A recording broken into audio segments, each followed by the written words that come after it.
Welcome to Be Your Own Advocate. I'm here with my Aunt Isabel. We're welcoming a friend, Alexandra. She is an incredible psychotherapist and embodiment therapist, somatic therapist. She's one of the most connected, relationally healthy, just incredible people that I know. I want to bring her on just because I know she's going to share some jewels and some really good wisdom for us about how to advocate for ourselves and others in our lives, and just want to jump into it. So welcome, Alex. Hello. Hi, Alex. Hi, Isabel. Hi, Isaiah. Hi. Well, you've impacted me in so many ways, and I just wanted to bring you on because I think you're incredibly valuable in what you share, who you are, what you offer.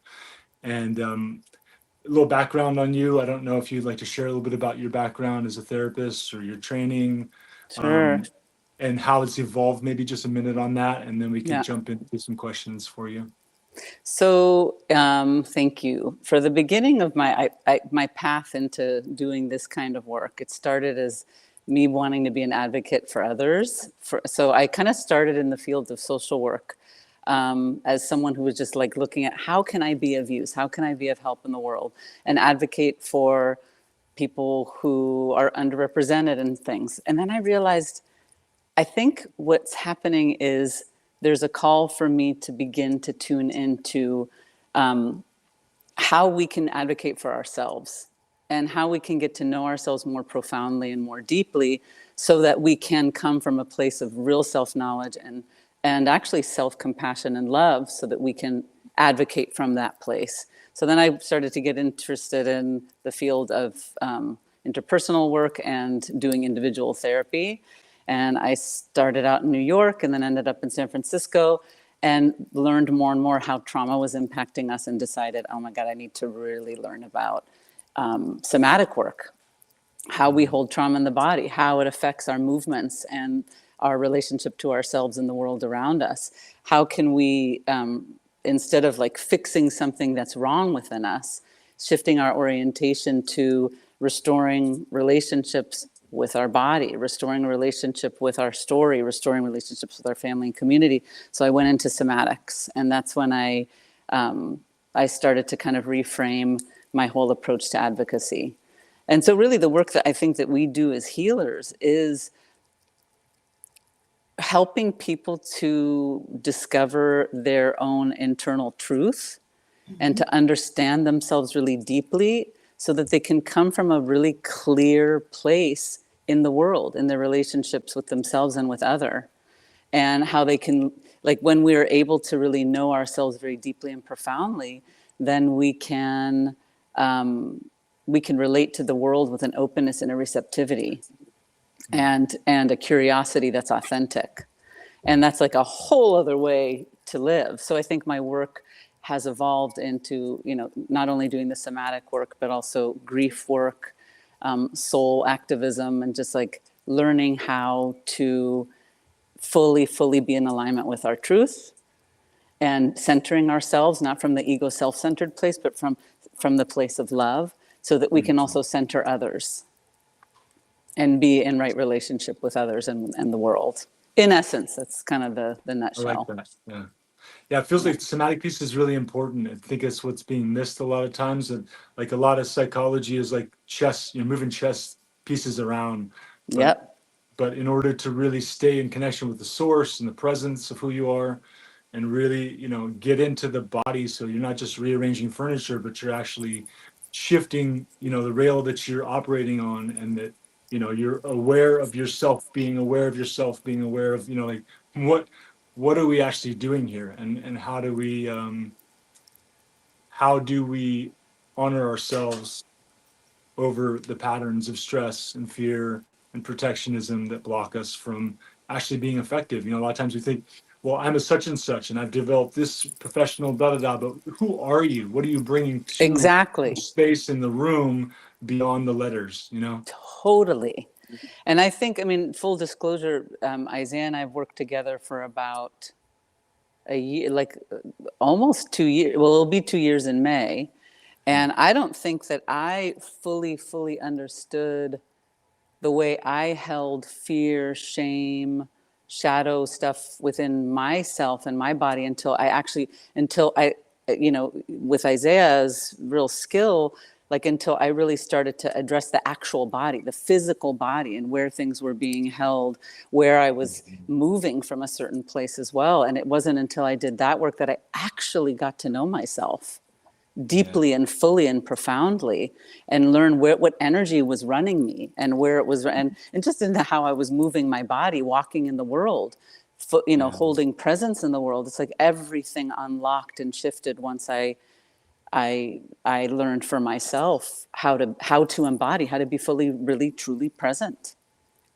Yeah. I think to know that we got to get on the edge, right? We've got to get into deep discomfort and stay present and have a loving container, Yes. A lot of times when we're on the edge, it's not loving. We feel abandoned, alienated, anxious. But if we can be completely on our edge, emotionally and physically, but then be really connected and loved and supported, then there's something magical that starts to happen.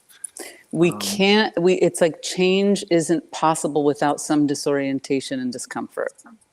True transformation is not possible if we're going to always be in the comfort zone, because the comfort zone is like where the survival strategies are. Like for me personally, it's like the people pleasing strategy, and how that has, like, if I'm running through that energy, and that's what keeps me comfortable, to always give myself away, to always tend to everyone else before I tend to myself, and that's what actually gives me comfort, then I'm stuck in that place forever. And it isn't until I go to the edge of comfort where I'm like, wait a second, I'm actually going to learn how to say no from love instead of yes with resentment, or with like from depletion. And like I have to get onto an edge to start to say no. I have to feel that edge and that discomfort, in order to do something new and different. But that's where the transformation is. Yeah. I'm going to let you go, Isabel, but I have one last question before you start. In this time right now, we're about to go through a major economic shift. It's happening right now. Yeah. Over the next 18 months, we're going to see significant change in worldwide economic markets, and that affects every aspect of our life. So as we step into this next transition and things fall apart to another degree, what's your perspective? What can we do to advocate for ourselves and each other when there's major macro breakdown happening on all levels? Ugh, I know. That's a great that's a whopper right there. Yeah. That's a great question. I think that anytime there is a systemic shift or change, and fear is introduced into the field, insecurity, unknown, we will go to what has worked for us in survival. And what ends up happening a lot of the times is that we can get into a constricted posture. And when we're constricted, we begin to lack curiosity. And this is when we begin also to shut down maybe a little bit, and not be as receptive and curious about, like, wait, what, if this is happening, let me learn instead of immediately defend and go into a place of like survival mode. Because when we go into survival mode, I mean, what happens, like if you think about yourself and you think about each of your own survival strategies, like, do you notice when you are afraid of, and there's insecurity ahead, what happens for you when you're getting ready to posture towards defense? Yeah. Go up into the head and lose connection with the source. Right. Right. How about you, Isabel? Still thinking about before from the earlier conversation and this conversation as well, is that, when I'm dealing with the body, I've been learning and understanding the extracellular matrix of the body, and everything that's in the body that has movement, that's not fixed. And when and I kind of liken it almost to the Matrix, the movie, of how the disassociation from others, from self and from others, creates these pockets of space, like where other things can infiltrate and take hold. And the same thing in the body. It's that the disconnection from the body as a whole creates space for other infiltrators so that the organs don't communicate with each other and the brain. Right. So there's all this space for this dysfunction, which is what we're talking about. And what you were just saying, Isaiah, is that space is going to increase because that's what fear does. It blocks it off and it creates these obstacles. And that's what grief does, holding grief in that space for a long enough time. And, in quantum physics, it's like anything held long enough is going to form a mass. And then that's going to block. And then how does it maneuver around there to go? So there's all this dysfunction in the body that's created by the emotional dysfunction, right? So, but if there's a joining together, if there's a coming together, if there's when we have these communities, or I got an invitation to something recent, for Sunday for full moon of coming together. And, I think that's what we were talking about before, is this, coming together in support of each other. Yes. To bring in the light, to, have that sense of you're not alone. Perhaps that's a way of limiting the fear, but also, if we take all of the things that we know and we've learned, so that breath, okay, so we know the power of breath, right? Okay, so when you breathe in, what comes to mind? Oh, okay, take the breath there, with thought, with the physical of the breath, and actually then shine the light, because, as you were saying before, it's the darkness, it's the hidden. You don't even have to talk about it, right? You can just do it within yourself.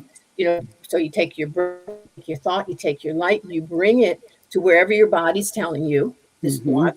And, so how you become the advocate by releasing the areas in the body, because that's, I think, a focused way of doing it. In the head, you're kind of going to, repeat and repeat. But if you take it and you bring it to the body and you bring the light to it and you pop it, and you release it, then I think that's the only way that you can fight the fear, is the warrior within yourself, with the light. I really like how you're saying that, because it's like, I always want to create space for myself and other people. And we need space, right? In so many different ways. At the same time, if that space is not filled in with consciousness, with love, with specific intention, with the right story, the right narrative, right there, it can be really detrimental, right? So 100%. Yeah, 100%. The light is so, it's so powerful, because, like when you close, when you close your eyes and you see the light, it's there. I actually talked to somebody recently and they said, "Oh, I don't see the light." And I said, "You don't see the light?" And they're like, "No, I don't see the light." And I was like, "Oh my God, I thought everybody saw the light." But there's some people that don't see the light. So then how do you get them to see the light? Right? Because it's there. So why do you think they don't see the light? I think that it's sometimes when we are disconnected from source meaning just like the love that's within you, right? Like true love. Because we are all actually, we are connected to what I call like mystery. And we are all connected to one another actually too. Yeah. But I think that when we are also trained in this culture to be very individualistic and self-sufficient and self-reliant. More than ever, right? And that a success is when you are able to kind of pull yourself up and do it on your own. And while that's actually, there is something powerful to being empowered and being the writer of your own story, that's very important. We need each other. We need each and other. We also our interconnectedness with mystery and with source. There is the love and the light there, but we can get very disconnected from it because of trauma, because of core wounds. Like we weren't shown real love. And that's not always the reason why people can't feel the light. There are so many different reasons, but one of them can be like we didn't really have access or didn't feel that love from a very early age, or didn't see or feel held or seen even. I think with practice, there's people that they just see the light. It does not have to be learned, because it exists. It exists for everybody. But if they don't see the light, can they imagine? Use the same processes and just imagine the light. A lot of times there's like I mean, in the different kinds of ways of thinking about, like this, it's not necessarily a problem to be fixed, right? Like, Yeah. but there's for someone who's really having a hard time experiencing that love or that light within them, Right. it's like, it's then about restoring their relationship to something that was maybe not there from an early age. So kind of the work can become like, how can I re-engage parts of myself that have been neglected and that have been cast out in a way? And so helping, what I do, like with people, when I use different terminology. It's like, do you feel the connection with that love within you? That everybody has it. And you get them to that point? Can you get them? And we can, yes, absolutely. Working it, and then like, working it and working it, and it's there for all of us. Yeah. But like you said, there's a disconnect that can happen, and when we disconnect from it, and we have the holes. Then we have the holes that all of the can go through, especially fear. Because Isaiah, you're so right. And, people have lost the sense of family. It used to be, the family, the tribe, we would stay together, and through whatever it would be, we would move in that unity. Yeah. And the thing too, it's not just we just got lazy and lost connection. We're being forced and manipulated to be separated, right? Yes. To be in alienation. Like there's a lot going on right now. And I think these periods, these flux periods in society where we shift, it's economic based, but it infiltrates everything. Yeah. And this is an opportunity to shift our values, whether it's 2008. I love that. Shift our values. The 70s, or really intense change. COVID, there's situations where it's like it really brings our value system up to the surface. 100%. It gives us a chance to reassociate and figure out what's really valuable in our lives. And maybe that's the light side, the benefit of these periods, Absolutely. They flush out so much. I mean, COVID, I think, put us into it's just fascinating to study it actually from this vantage point, like close to 6 years later, that like what fear can actually do and how fear can actually faction people out and section people out and divide. It is the opposite of love. Fear like a fear energy really does feel like it's on the other side of the spectrum. And so when people go into fear, they disconnect from one another. They even we disconnect from ourselves. And then our ability to lean on one another and to be curious about and receptive to something other than what we maybe, understand or believe, we kind of lost that. We stopped listening to each other. We started closing doors and started getting scared. And you're right, Isaiah, there is a way in which, especially this culture in the United States, we are really trained in some way to be self-sufficient and independent in ways that actually pull us away from village-mindedness and take us away from village-mindedness. I like that. And so part of like the work, the healing work, like when we cultivate self-compassion is the internalized village. It's the village. We no longer have village the way we may have, way back when.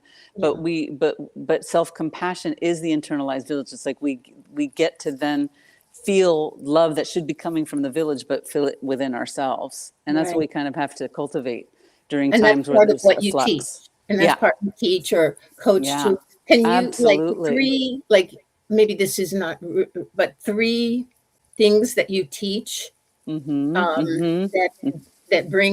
help a person see that, bring it about, well, then of course they would work with someone like, I'm sure with you and Isaiah, like you bring it to the surface and then Isaiah can help, move it out. Is that true?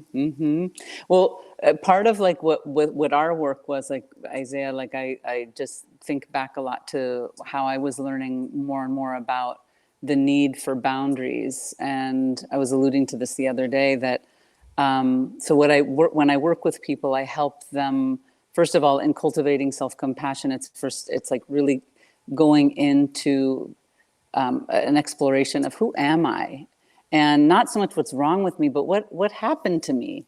What happened in my family of origin? What happened in my upbringing, what beliefs were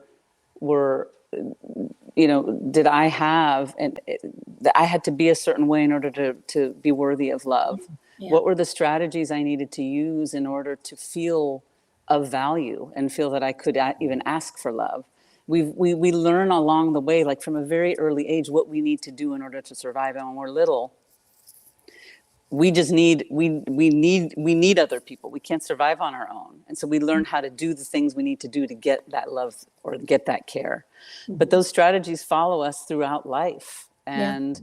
and they're amazingly creative, adaptive strategies. But we no longer need them after a certain point. But we're Yeah. attached to them, and that's how we function through them.